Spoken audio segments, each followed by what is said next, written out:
পুরুষ লোকের মন পাওয়া অত সোজা না, বুঝলে। এই যে যে কষ্ট করে রান্না বান্না করে খাওয়ায়, এত সুন্দর সুন্দর রেসিপি করে খাওয়ায়, ওবিটার মুখ দিয়ে একদিনও প্রশংসা বেরোতে যে কি কষ্ট হয়, অত কষ্ট 4-5 কানের বই ধান কেটে ফেললেও মনে হয় ওই কষ্টটা হয় না। আসসালামু আলাইকুম, আমি আফসানা মিমি ব্লগ থেকে আপনাদের সকলকে স্বাগতম। আজকে চলে আসলাম আপনাদের মাঝে একটা নাড়ু বানানোর রেসিপি নিয়ে। নাড়ুটা যদিও একটু অন্যরকম, সবাই তো চাল ভাইজে তারপরে নাড়ু বানায়, আর আজকে আমি ডাইরেক্ট শুকনো চালের গুঁড়া ভাইজে তারপর হচ্ছে নাড়ু বানাবো।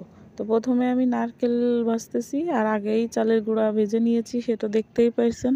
নারকেলের মধ্যে চিনি আর পরিমাণ মতো লবণ কিন্তু দিয়ে দিয়েছি।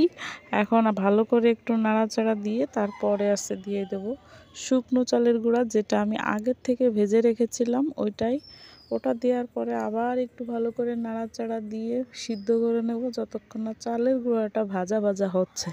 তা দেখতেই পাচ্ছেন প্রায় হয়েই গেছে আমার।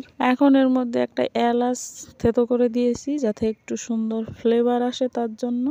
আর প্রথমে আমার লাগবে এই সুন্দর একটা কাপ, আর কাপটা হচ্ছে ছোট বাচ্চাদের যে ওষুধ খাওয়াই, ওষুধের সেই সিরাপের কাপ।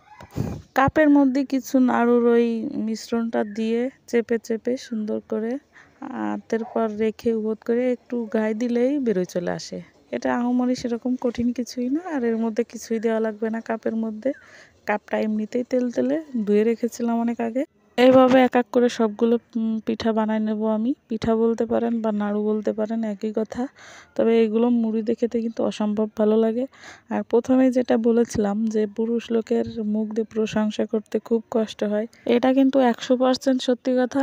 যে সকল আপুরা আছে, ভাইয়েরা আছে, আপনারা একটু ভেবে দেখবেন, এত সুন্দর সুন্দর রান্না করে খাওয়াই, পেজ খোলার পরে তো আরও বেশি বেশি রান্না করতে হয় আর খাওয়াতে হয়, অথচ তার মুখ দিয়ে একবারও প্রশংসা আসে না যে ভালো হয়েছে বা সুন্দর। পাশের বাড়ির যদি ভাবি কোনো তরকারি দিয়ে যায়, সেদিন তো অটোমেটিক প্রশংসা বেরোয় আসে, সেদিন আর মুখস্থ করা লাগে না। মাঝে মাঝে তো এরকমেরও হয় যে শিখাই দিয়ে তারপরে প্রশংসা আদায় করতে হয়। যাই হোক, একটু প্রশংসা করলে মনের মধ্যে একটু আনন্দ লাগে, আর এর থেকে ভালো ভালো নাস্তা তৈরি করে খাওয়ানোর একটা উৎসাহ জাগে, যেটা ওই বেটাটা কোনোদিনও বুঝবে না।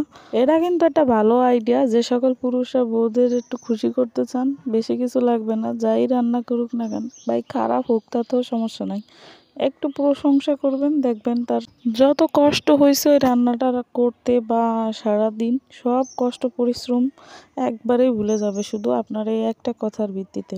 তো যাই হোক, আজকের রেসিপি এই ছিল। ভালো থাকবেন সবাই, সুস্থ থাকবেন, আল্লাহ হাফেজ। আমার ভিডিওটি লাইক এবং